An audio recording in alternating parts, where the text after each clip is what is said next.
इसी दिन समुद्र मंथन के समय क्षीर सागर से लक्ष्मी जी प्रकट हुई थी और भगवान विष्णु को अपना पति स्वीकार किया था।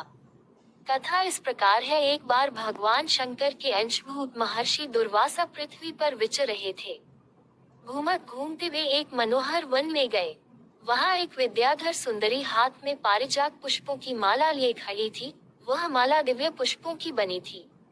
उसकी दिव्य गंध से समस्त वन प्रांत सुवासित हो रहा था। दुर्वासा ने विद्याधरी से वह मनोहर माला मांगी। विद्याधरी ने उन्हें आदर पूर्वक प्रणाम करके वह माला दे दी। माला लेकर उन्मत्त वेशधारी मुनि ने अपने मस्तक पर डाल ली और पुनः पृथ्वी पर भ्रमण करने लगे। इसी समय मुनि को देवराज इंद्र दिखाई दिए, जो मतवाले ऐरावत पर चढ़कर आ रहे थे। उनके साथ बहुत से देवता भी थे। मुनि ने अपने मस्तक पर पड़ी माला उतारकर हाथ में ले ली। उसके ऊपर भौरे गुंजार कर रहे थे। जब देवराज समीप आए तो दुर्वासा ने पागलों की तरह वह माला उनके ऊपर फेंक दी। देवराज ने उसे ऐरावत के मस्तक पर डाल दिया।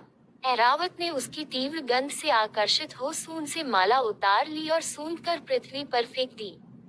ये देख दुर्वासा क्रोध से जल उठे और देवराज इंद्र से इस प्रकार बोले, अरे ओ इंद्र, ऐश्वर्य के घमंड से तेरा हृदय दूषित हो गया है। तुझ पर जड़ता छा रही है, तभी तो मेरी दी हुई माला का तूने आदर नहीं किया है। वह माला नहीं, श्री लक्ष्मी जी का धाम थी। माला लेकर तूने प्रणाम तक नहीं किया, इसलिए तेरे अधिकार में स्थित तीनों लोकों की लक्ष्मी शीघ्र ही अदृश्य हो जाएगी। ये शाप सुनकर देवराज इंद्र घबरा गए और तुरंत ही ऐरावत से उतरकर मुनि के चरणों में पड़ गए। उन्होंने दुर्वासा को प्रसन्न करने की लाख चेष्टाएं की, किंतु महर्षि टस से मस न हुए। उल्टे इंद्र को फटकार कर वहां से चल दिए। इंद्र भी ऐरावत पर सवार हो अमरावती को लौट गए। तब से तीनों लोकों की लक्ष्मी नष्ट हो गई। इस प्रकार त्रिलोकी के श्रीहीन एवं सत्वरहित हो जाने पर दानवों ने देवताओं पर चढ़ाई कर दी। देवताओं में अब उत्साह कहाँ रह गया था। सबने हार मान ली। फिर सभी देवता ब्रह्मा जी की शरण में गए। ब्रह्मा जी ने उन्हें भगवान विष्णु की शरण में जाने की सलाह दी तथा सबके साथ वे स्वयं भी क्षीर सागर के उत्तर तट पर गए।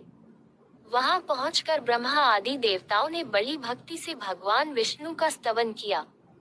भगवान प्रसन्न होकर देवताओं के सम्मुख प्रकट हुए। उनका अनुपम तेजस्वी मंगलमय विग्रह देखकर देवताओं ने पुनः स्तवन किया। तत्पश्चात भगवान ने उन्हें क्षीर सागर को मथने की सलाह दी और कहा, इससे अमृत प्रकट होगा।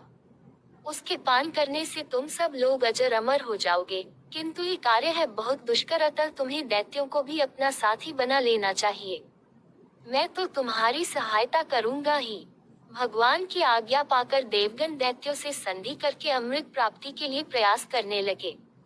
वे भांति भांति की औषधियां लाए और उन्हें क्षीर सागर में छोड़ दिया। फिर मंद्राचल पर्वत को मथानी और वासुकी नागराज को नेति रस्सी बनाकर बड़े वेग से समुद्र मंथन का कार्य आरंभ किया। भगवान ने वासुकी की पूंछ की ओर देवताओं को और मुख की ओर दैत्यों को लगाया। मंथन करते समय वासुकी की निश्वासाग्नि से झुलस कर सभी दैत्य निस्तेज हो गए और उसी निश्वास वायु से विक्षिप्त होकर बादल वासुकी की पूंछ की ओर बरसते थे, जिससे देवताओं की शक्ति बढ़ती गई। भक्तवत्सल भगवान विष्णु स्वयं कच्छप रूप धारण कर क्षीर सागर में घूमते हुए मंद्राचल के आधार बने हुए थे। वे ही एक रूप से देवताओं में और एक रूप से दैत्यों में मिलकर नागराज को खींचने में भी सहायता देते थे तथा एक अन्य विशाल रूप से, जो देवताओं और दैत्यों को दिखाई नहीं देता था, उन्होंने मंद्राचल को ऊपर से दबा रखा था। इसके साथ ही वे नागराज वासुकी में भी बल का संचार करते थे और देवताओं की भी शक्ति बढ़ा रहे थे। इस प्रकार मंथन करने पर क्षीर सागर से क्रमशः कामधेनु, वारुणी देवी, कल्पवृक्ष और अप्सराएं प्रकट हुईं। इसके बाद चंद्रमा निकले, जिन्हें महादेव जी ने मस्तक पर धारण किया। फिर विष प्रकट हुआ, जिसे नागों ने चाट लिया। तदनंतर अमृत का कलश हाथ में लिए धन्वंतरी का प्रादुर्भाव हुआ। इससे देवताओं और दानवों को भी बड़ी प्रसन्नता हुई। सबके अंत में क्षीर समुद्र से भगवती लक्ष्मी देवी प्रकट हुई। वे खिले हुए कमल के आसन पर विराजमान थीं। उनके अंगों की दिव्य कांति सब ओर प्रकाशित हो रही थी। उनके हाथ में कमल शोभा पा रहा था। उनका दर्शन कर देवता और महर्षिगण प्रसन्न हो गए। उन्होंने वैदिक श्री सूक्त का पाठ करके लक्ष्मी देवी का स्तवन करके दिव्य वस्त्रभूषण अर्पित किए। वे उन दिव्य वस्त्राभूषणों से विभूषित होकर सबके देखते देखते अपने सनात स्वामी श्री विष्णु भगवान के वक्षस्थल में चली गई।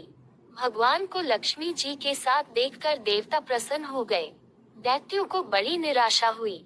उन्होंने धन्वंतरी के हाथ से अमृत का कलश छीन लिया, किंतु भगवान ने मोहिनी स्त्री के रूप से उन्हें अपनी माया द्वारा मोहित करके सारा अमृत देवताओं को ही पिला दिया।